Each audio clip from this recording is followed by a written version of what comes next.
A single voice can change the course of history, not through weapons, not through fear, but through courage, conscience, and an unshakable belief in justice. In an era when segregation was law, hatred was normalized, and silence felt safer than resistance, one man dared to dream aloud.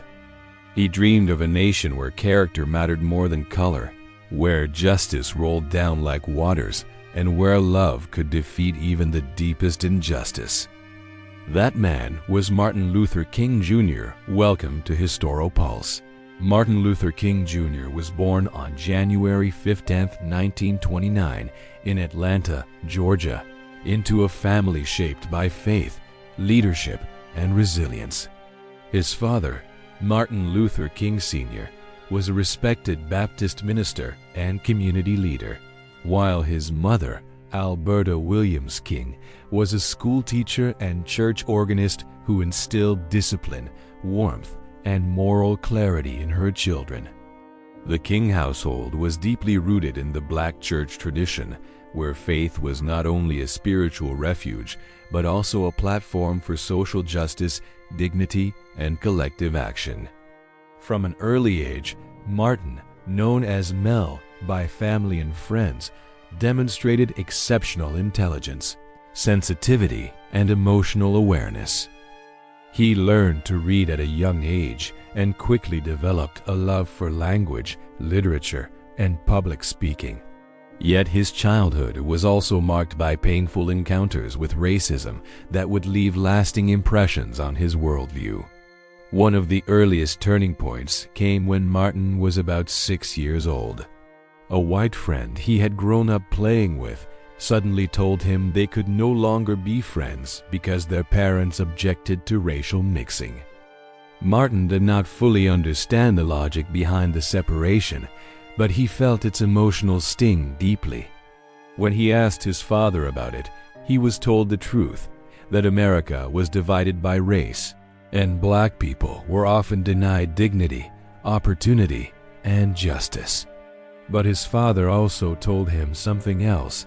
Never accept inferiority, never believe you are less than anyone else, and never let hatred define your heart. These lessons became foundational to Martin's identity.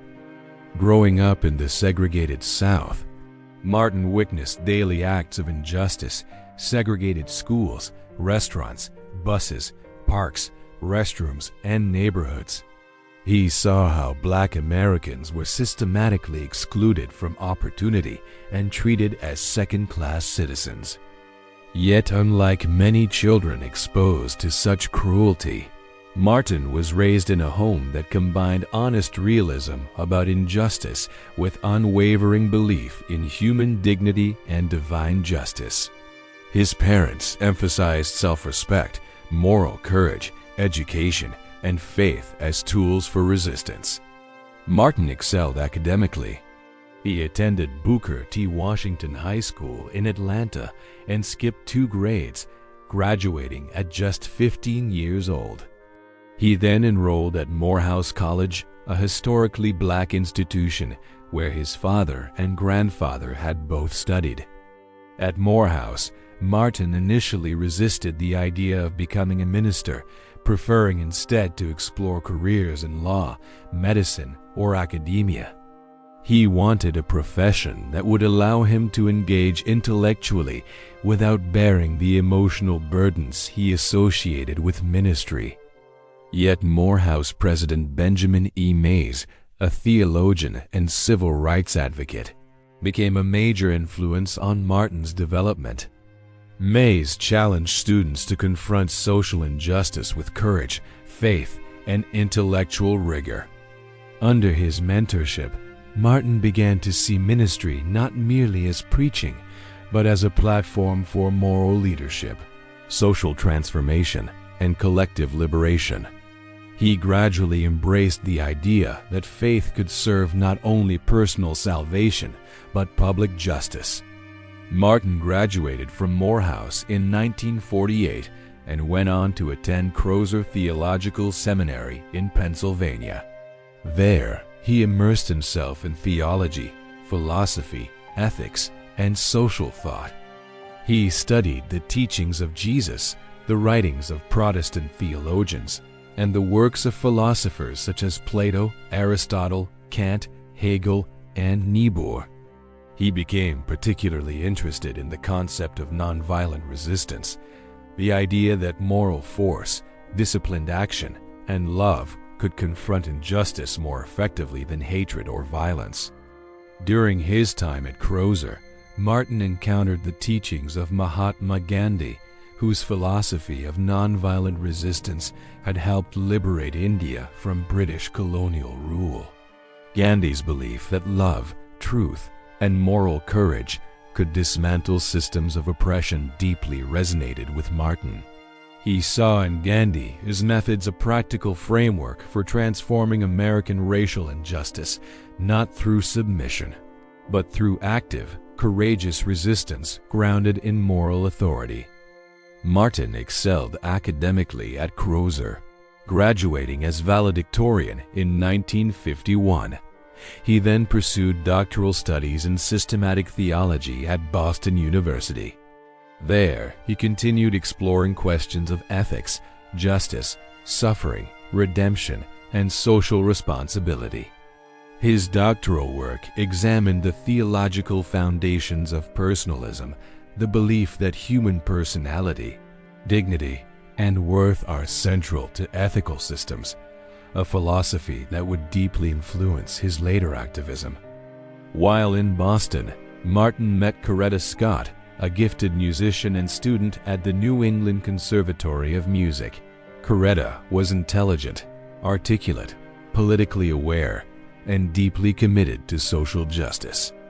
Initially hesitant about becoming a minister's wife, she nevertheless found in Martin a partner whose vision, integrity, and compassion matched her own aspirations. They married in 1953 and began a partnership that would become one of the most powerful alliances in the civil rights movement. In 1954, Martin accepted the position of pastor at Dexter Avenue Baptist Church in Montgomery, Alabama. At just 25 years old, he was young, relatively unknown, and focused primarily on ministry, scholarship, and family life. He had no idea that within a year he would become the face of a movement that would transform the nation. The turning point came on December 1, 1955, when Rosa Parks, a black seamstress and longtime activist, refused to give up her seat to a white passenger on a segregated Montgomery bus. Her arrest sparked outrage across the black community and ignited a campaign to challenge the city as segregated transportation system. Local leaders organized a boycott of Montgomery's buses, urging black residents to refuse to ride until segregation was ended.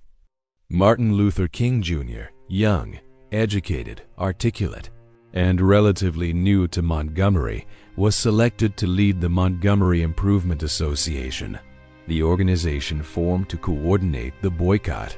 At first, he hesitated.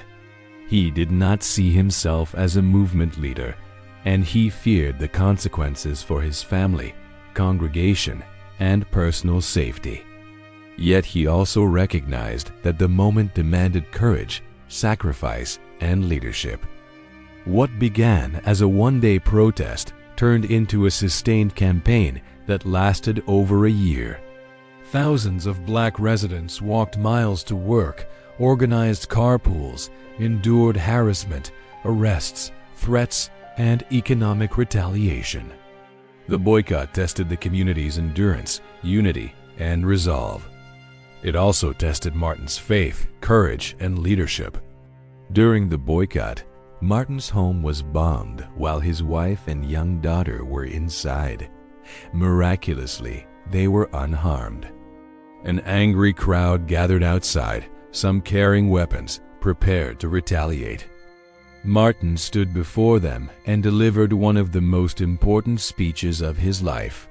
He urged them to remain calm, to reject violence, and to embrace love even in the face of hatred. He reminded them that violence would only justify further oppression and undermine their moral cause. His words diffused the tension and reaffirmed the movement's commitment to nonviolence. Privately, however, Martin struggled with fear, exhaustion, and doubt. One night, overwhelmed by threats and pressure, he sat alone at his kitchen table, unable to sleep. He prayed silently, asking God for strength, courage, and guidance. In that moment, he later said, he felt a profound spiritual presence and reassurance, a sense that he was not alone, that justice was on his side, and that he could face whatever lay ahead. This experience became a defining moment in his spiritual journey, reinforcing his commitment to faith-driven nonviolent resistance. In November 1956, the Supreme Court ruled that segregation on Montgomery's buses was unconstitutional. After 381 days, the boycott ended in victory. Black riders returned to buses, sitting wherever they chose, and Montgomery became a symbol of peaceful protest and moral triumph. Martin Luther King Jr. emerged as a national leader, widely recognized for his eloquence, courage, and moral authority. Yet the boycott's success was not merely a legal victory. It was a demonstration that ordinary people, united by shared purpose and disciplined nonviolence, could dismantle entrenched systems of injustice. It proved that moral courage, sustained sacrifice, and organized action could reshape society without resorting to violence. This lesson would shape the entire civil rights movement. Following the boycott, Martin helped found the Southern Christian Leadership Conference, an organization dedicated to coordinating nonviolent protests across the South and mobilizing churches as centers of activism. As president of the organization, Martin traveled extensively, delivering speeches, organizing campaigns, training activists, and building networks of resistance. His leadership style emphasized empowerment rather than command, encouraging local communities to take ownership of their struggles while offering strategic guidance and moral support. Throughout the late 1950s and early 1960s, Martin and his colleagues organized campaigns to challenge segregation in transportation, education, housing, employment, and public accommodations. They confronted systems that had been entrenched for generations and defended by law, custom, violence, and intimidation. Their strategy relied on nonviolent direct action, boycotts, marches, sit-ins, freedom rides, and civil disobedience designed to expose injustice, mobilize public opinion, and force political change. Nonviolence was not passive. It required discipline, courage, and strategic planning. Protesters were trained to remain calm in the face of insults, beatings, arrests, and threats. They were taught not to retaliate, not to provoke violence, and not to dehumanize their opponents. The goal was not to defeat or humiliate adversaries, but to awaken conscience, expose injustice, and create conditions for reconciliation and transformation. Martin articulated nonviolence not merely as a tactic, but as a philosophy of life rooted in love, dignity, and moral law. He believed that every human being possessed inherent worth, regardless of race, class, or creed, and that injustice degraded both the oppressed and the oppressor. Violence, he argued, multiplied hatred, deepened division, and corrupted moral purpose. Only love, truth, and justice could heal wounds, transform systems, and build lasting peace. Yet this philosophy was tested repeatedly. In 1957, Martin traveled to India to study Gandhi's movement firsthand. He met with Gandhi's associates, visited historic sites of resistance, and deepened his understanding of nonviolent philosophy. The trip reinforced his belief that nonviolence was not weakness but strength, not retreat but confrontation, not passivity but active resistance grounded in moral authority. He returned to America more convinced than ever that love-based resistance could dismantle even the most entrenched systems of injustice. As the civil rights movement gained momentum, so did resistance from segregationists. Activists faced arrests, beatings, bombings, economic retaliation, and even murder. Churches were burned, homes were destroyed, and lives were threatened. Martin himself was jailed multiple times, stabbed during a book signing, and subjected to constant surveillance, harassment, and threats. Yet he refused to abandon nonviolence or retreat from public leadership. One of the most defining episodes of the movement occurred in Birmingham, Alabama in 1963. Birmingham was one of the most segregated cities in America, notorious for racial violence and resistance to integration. Local black leaders invited Martin and the SCLC to help organize a campaign to challenge segregation in businesses, public spaces, and employment. The strategy involved coordinated protests, boycotts, sit-ins, and marches designed to disrupt daily life and force negotiations. From the beginning, the campaign faced fierce opposition. Protesters were arrested in large numbers, including children and teenagers who joined the movement. In response, Birmingham's police commissioner ordered the use of fire hoses and police dogs against peaceful demonstrators. Images of children being knocked down by powerful streams of water and attacked by dogs shocked the nation and the world, exposing the brutality of segregation to a global audience. While jailed during the Birmingham campaign, Martin wrote one of his most influential works, a letter responding to white clergymen who criticized the movement as untimely, disruptive, and extremist. In his letter, Martin defended nonviolent direct action as a necessary response to unjust laws and systemic oppression. He argued that waiting for justice often meant denying justice, that moderate complacency was more dangerous than overt hostility, and that individuals had a moral responsibility to resist unjust laws through peaceful disobedience.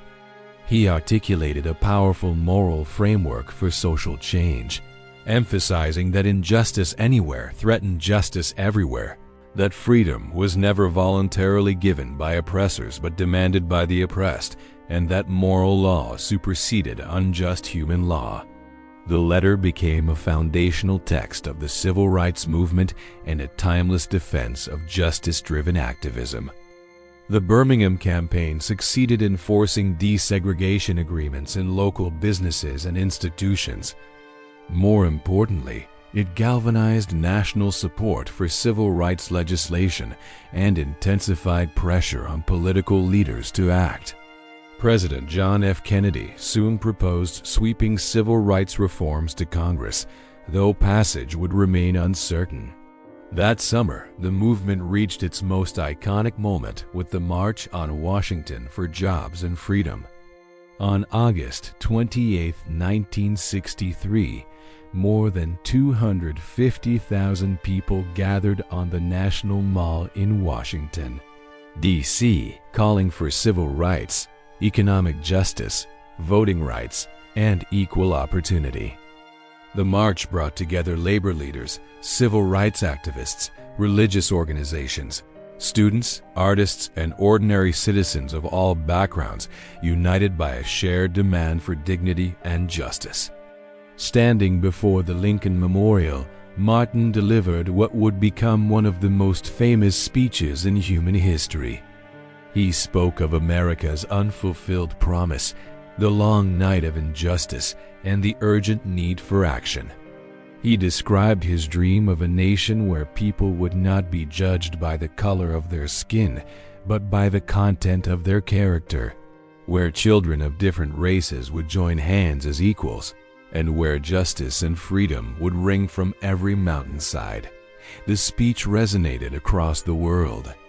It was not merely rhetorical brilliance, but moral vision, a fusion of biblical prophecy, constitutional ideals, and human aspiration.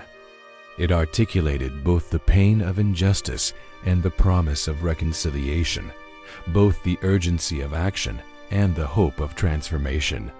It elevated the civil rights struggle from a political campaign to a moral movement grounded in universal human values. In the months that followed, momentum for civil rights legislation accelerated. After President Kennedy's assassination in November 1963, President Lyndon B. Johnson took up the cause, using his political skill and moral authority to push through landmark reforms. In 1964, Congress passed the Civil Rights Act, outlawing segregation in public accommodations, employment discrimination, and unequal access to public services. The law represented one of the most significant legislative victories in American history. That same year, Martin Luther King Jr. was awarded the Nobel Peace Prize, becoming the youngest recipient at the time. In his acceptance speech, he framed the award not as personal recognition, but as a tribute to the civil rights movement and the millions of people who had sacrificed for justice, dignity, and peace. He reaffirmed his commitment to nonviolence and his belief that love could overcome hate, justice could overcome oppression, and peace could overcome violence. Yet victory did not bring ease. As segregation laws fell, new challenges emerged, particularly in the realm of voting rights, economic inequality, housing discrimination, and systemic racism. While legal barriers were being dismantled, structural barriers persisted. Many Black Americans remained trapped in poverty, excluded from opportunity, and vulnerable to discrimination and violence. Martin increasingly recognized that civil rights alone were insufficient without economic justice, social reform, and moral transformation. In 1965, the movement turned its attention to voting rights. Despite constitutional protections, Black citizens across the South faced poll taxes, literacy tests, intimidation, violence, and bureaucratic barriers that effectively denied them the right to vote. In Selma, Alabama, local activists invited Martin and the SCLC to help challenge these practices through nonviolent protest. In March 1965, peaceful demonstrators attempted to march from Selma to Montgomery to demand voting rights. They were met with brutal violence from state troopers on the Edmund Pettus Bridge, where protesters were beaten with clubs, tear-gassed, and trampled by horses. Images of the attack shocked the nation, galvanizing public outrage and accelerating political pressure for reform. In response, President Johnson addressed Congress, declaring voting rights a moral imperative and echoing the movement's language by stating, "We shall overcome." Later that year, Congress passed the Voting Rights Act, prohibiting discriminatory voting practices and authorizing federal oversight of elections in jurisdictions with histories of discrimination. The law transformed American democracy, enfranchising millions of Black voters and reshaping the political landscape. Yet even as these victories unfolded, tensions within the movement grew. Younger activists increasingly questioned the effectiveness of nonviolence, especially in the face of persistent poverty, police brutality, and slow progress in urban centers outside the South. Some embraced more militant rhetoric and approaches, emphasizing Black power, self-defense, and cultural pride. While Martin respected the frustrations fueling these movements, he remained firmly committed to nonviolence, integration, and interracial cooperation. Martin understood that anger, though understandable, could not be the foundation of lasting justice. He believed that hatred poisoned the soul and undermined moral legitimacy. He argued that nonviolence was not submission but transformation, not retreat but confrontation, not weakness but strength. Yet he also acknowledged the limitations of gradualism and increasingly spoke out against economic injustice, systemic inequality, and the structural roots of oppression.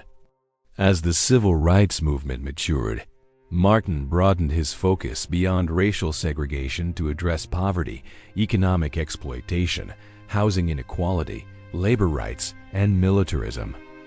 He argued that America's greatest moral crisis was not merely racism, but the interlocking evils of racism, poverty, and war. He believed that justice required not only equal rights, but equitable opportunity, fair wages, dignified work, adequate housing, quality education, and access to health care.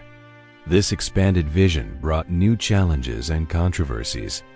Many supporters who had embraced Martin's leadership on civil rights became uncomfortable when he began criticizing economic inequality and questioning the moral legitimacy of American foreign policy. Others feared that linking civil rights to broader critiques of capitalism and militarism would dilute the movement's focus or alienate political allies. The most controversial moment of this shift came in 1967, when Martin publicly condemned the Vietnam War. In a powerful speech delivered at Riverside Church in New York City, he described the war as unjust, destructive, and morally corrosive, both to the Vietnamese people and to American society. He argued that the war diverted resources from domestic programs aimed at alleviating poverty and injustice, while perpetuating violence, suffering, and global instability. He declared that America had become the greatest purveyor of violence in the world. Today, a statement that shocked many allies and provoked backlash from political leaders, media outlets, and even civil rights organizations. Some accused him of overstepping his mandate, weakening the movement, or undermining national unity during wartime. Yet Martin believed silence in the face of injustice, whether domestic or foreign, was betrayal. He insisted that moral consistency required opposing violence wherever it occurred, regardless of political convenience or popularity. This stance cost him politically. His approval ratings declined, donors withdrew support, and media coverage grew more critical. Yet Martin remained steadfast, convinced that truth-telling and moral courage mattered more than comfort, popularity, or power. He believed that leadership required speaking difficult truths, even when doing so carried personal and professional risk.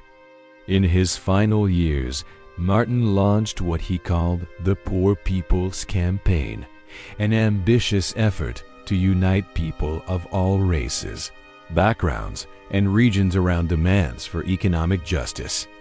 He envisioned a mass movement of impoverished Americans, Black, white, Latino, Native American, and Asian, marching on Washington to demand fair wages, job opportunities, affordable housing, education, and an end to structural inequality. The campaign reflected Martin's conviction that racial justice could not be separated from economic justice, and that democracy could not flourish while millions were trapped in poverty. He argued that society's moral measure lay in how it treated its most vulnerable members, and that genuine freedom required not only legal rights but material opportunity. As part of this effort, Martin traveled to Memphis, Tennessee in early 1968 to support striking sanitation workers, predominantly Black men who labored under dangerous conditions, low wages, and humiliating treatment. Their strike had become a symbol of economic injustice, labor exploitation, and racial inequality. Martin saw in their struggle a microcosm of the broader crisis he sought to address. He delivered a speech to striking workers and supporters, reaffirming his commitment to nonviolence, dignity, and solidarity. He emphasized that economic justice was not charity but fairness, not generosity but rights, and that workers deserved respect, safety, and livable wages. He urged unity, discipline, and persistence in the face of adversity. On April 3, 1968, Martin delivered what would become his final speech at the Mason Temple Church in Memphis. Known as the Mountaintop Speech, it was both prophetic and poignant. He spoke of threats to his life, but expressed no fear, declaring that he had been to the mountaintop and had seen the promised land. He acknowledged that he might not reach it himself, but he was confident that the people would get there. His words reflected serenity, resolve, and unwavering faith in justice. The following evening, April 4, 1968, Martin Luther King Jr. was assassinated while standing on the balcony of the Lorraine Motel in Memphis. He was 39 years old. News of his death sent shockwaves across the nation and the world. Grief, anger, and despair erupted in cities across America, where riots, protests, and unrest broke out. Communities mourned not only the loss of a leader, but the shattering of hope for peaceful transformation. Many feared that his assassination marked the death of nonviolence and the triumph of hatred. Yet even in death, Martin's legacy endured. His funeral in Atlanta drew thousands of mourners, including political leaders, activists, clergy, labor organizers, and ordinary citizens. Coretta Scott King led the procession with quiet dignity, accompanied by their children. The service reflected Martin's values: simple, solemn, focused on justice, love, and service rather than power or prestige. Instead of a eulogy, recordings of his sermons were played, allowing his own voice to speak over his final farewell. In the weeks and months following his assassination, Congress passed the Fair Housing Act of 1968, prohibiting discrimination in housing, one of the last major pieces of civil rights legislation championed by Martin before his death. Though incomplete and imperfect, the law represented a continuation of his work and a recognition of the urgency of reform. Over time, Martin Luther King Jr.'s life and legacy became enshrined in American memory. A national holiday was established in his honor, recognizing his contributions to civil rights, democracy, and peace. Streets, schools, monuments, and institutions were named after him. His speeches were studied in classrooms, quoted by leaders, and invoked in movements for justice across the globe. Yet Martin's legacy extends far beyond commemorations and monuments. It lives in the moral framework he articulated, a framework grounded in dignity, justice, love, nonviolence, and shared humanity. It lives in the movements he inspired, not only for racial equality, but for labor rights, gender justice, peace, environmental protection, democracy, and human rights worldwide. It lives in the countless individuals who found courage in his words, hope in his vision, and purpose in his example. Martin Luther King Jr. was not a flawless figure. He struggled with doubt, fatigue, frustration, and fear. He faced personal challenges, intense pressure, and constant threats. He sometimes questioned whether nonviolence could truly overcome entrenched systems of power. Yet he remained committed to his principles, guided by conscience, faith, and love. He chose courage over comfort, justice over convenience, and hope over despair. His greatness lay not in perfection, but in perseverance, in his willingness to confront injustice with compassion, to challenge hatred with love, and to resist violence with nonviolence. He refused to surrender to bitterness, even when confronted with cruelty. He refused to abandon hope, even when progress seemed slow or impossible. He refused to dehumanize his enemies, even when they dehumanized him. Martin understood that justice is not a destination but a journey, not a moment but a movement, not a gift bestowed by the powerful, but a right claimed by the people. He believed that moral progress requires sustained struggle, collective action, and unwavering commitment.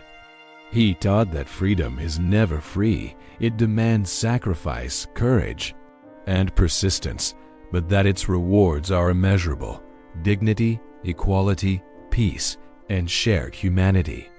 His philosophy of nonviolence was not naive optimism but disciplined realism. He acknowledged the reality of evil, hatred, and injustice, yet refused to let them define the human story. He believed that love, not sentimental affection but active goodwill, possessed transformative power. He defined love as seeking the good of others, even those who oppose or harm you. He argued that love could disarm hatred, heal wounds, build bridges, and create communities rooted in justice rather than domination. He taught that reconciliation is not weakness but strength, not surrender but victory, not forgetting but transformation. He insisted that justice without love becomes cold and calculating, while love without justice becomes sentimental and ineffective. Only their union, he argued, could produce genuine freedom and lasting peace. Martin also emphasized the importance of conscience. He believed that laws, institutions, and traditions must be judged by moral standards higher than convenience, custom, or authority. He argued that individuals had a duty to resist unjust laws through peaceful disobedience and moral witness. He reminded society that legality and morality are not synonymous, and that injustice can be lawful while justice can be illegal. He believed that democracy thrives not through silence or complacency, but through participation, protest, dialogue, and dissent. He viewed dissent not as disloyalty, but as patriotism, an expression of faith in democracy as capacity for self-correction and growth. He saw protest not as disruption, but as necessary pressure that awakens conscience and compels reform. Martin's legacy also challenges simplistic narratives of history. He did not view progress as linear or inevitable, but as contested, fragile, and reversible. He understood that gains could be rolled back, that rights could be threatened, and that justice required constant vigilance. He warned against complacency, urging each generation to recommit to freedom's unfinished work. In his final years, Martin increasingly spoke of global justice, human solidarity, and shared destiny. He believed that racism, poverty, militarism, and exploitation were interconnected, and that humanity's survival depended on confronting these evils collectively. He envisioned a world where nations cooperated rather than competed destructively, where resources were shared rather than hoarded, and where dignity was universal rather than selective. He warned that technological power without moral wisdom could destroy humanity, and that violence without restraint could lead to mutual annihilation. He urged humanity to choose nonviolence or non-existence, love or destruction, justice or chaos. His words, spoken during the nuclear age and the Cold War, remain eerily relevant in an era of global conflict, inequality, and environmental crisis. Yet despite the gravity of his warnings, Martin remained fundamentally hopeful. He believed that humanity possessed the capacity for moral growth, transformation, and redemption. He believed that ordinary people could rise to extraordinary courage, that communities could overcome division, and that societies could evolve toward justice. He believed that the arc of the moral universe bends toward justice, not automatically, but through struggle, sacrifice, and collective action. His faith was not blind optimism, but disciplined hope, hope rooted in history's hard lessons, human resilience, and moral possibility. He believed that despair was a luxury the oppressed could not afford, and that hope was both a necessity and a responsibility. He urged people to resist cynicism, fear, and hatred, and to cultivate compassion, courage, and commitment. Martin Luther King Jr.'s story is not merely the story of a man, it is the story of a movement, a moral vision, and a nation's struggle to live up to its ideals. It is the story of ordinary people who dared to challenge extraordinary injustice, of communities who refused to accept humiliation, of leaders who chose love over hate and justice over comfort. It is the story of America wrestling with its conscience and expanding its promise. From the segregated streets of Montgomery to the steps of the Lincoln Memorial, from jail cells to pulpits, from marches to negotiations, from triumph to tragedy, Martin's life traced the contours of a nation's moral awakening. His voice rang out across generations, reminding humanity that injustice anywhere threatens justice everywhere, that silence in the face of evil is complicity, and that love is the most powerful force available to humanity. His assassination did not end his movement. Instead, it transformed him into a symbol whose influence transcended time, borders, and struggles. His words continue to inspire movements for justice in countries across the globe. His philosophy continues to shape debates about protest, resistance, reconciliation, and reform. His example continues to challenge individuals to choose courage over comfort, compassion over cruelty, and hope over despair. Martin Luther King Jr. once said that the ultimate measure of a person is not where they stand in moments of comfort and convenience, but where they stand in times of challenge and controversy. By that measure, his life stands as one of extraordinary moral courage, integrity, and impact. He stood for justice when injustice was law, for peace when violence was normalized, for love when hatred was convenient, and for hope when despair seemed justified. His dream was not naive fantasy, but moral vision, a vision rooted in the deepest traditions of faith, democracy, and human dignity. It was a dream of a society where opportunity was universal, justice was impartial, and dignity was unconditional. It was a dream of children playing together without fear or prejudice, of communities united rather than divided, of nations cooperating rather than destroying one another. That dream remains unfinished. Yet Martin did not despair over unfinished work, he embraced it. He believed that history's unfinished business was an invitation rather than a condemnation, a call rather than a curse. He believed that each generation inherits both the progress and the problems of the past, and that the measure of its greatness lies in how it responds. He believed that justice is not achieved once and for all, but must be renewed continually through action, sacrifice, and courage.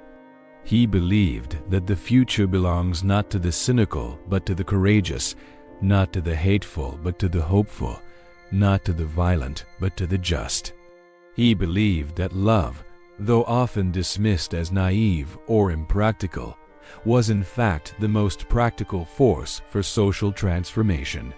He believed that nonviolence, though often ridiculed as weak, was in fact the strongest weapon available to oppressed people seeking justice. Martin Luther King Jr.'s life invites us not merely to admire but to act, not merely to remember but to continue, not merely to celebrate but to embody. It challenges us to confront injustice wherever it exists, to resist hatred wherever it emerges, and to cultivate love wherever it is needed.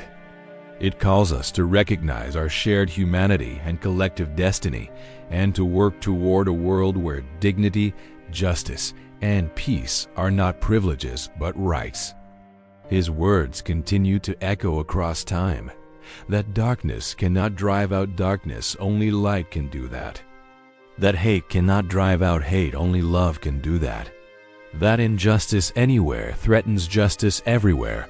That faith without works is dead. That moral courage can transform history.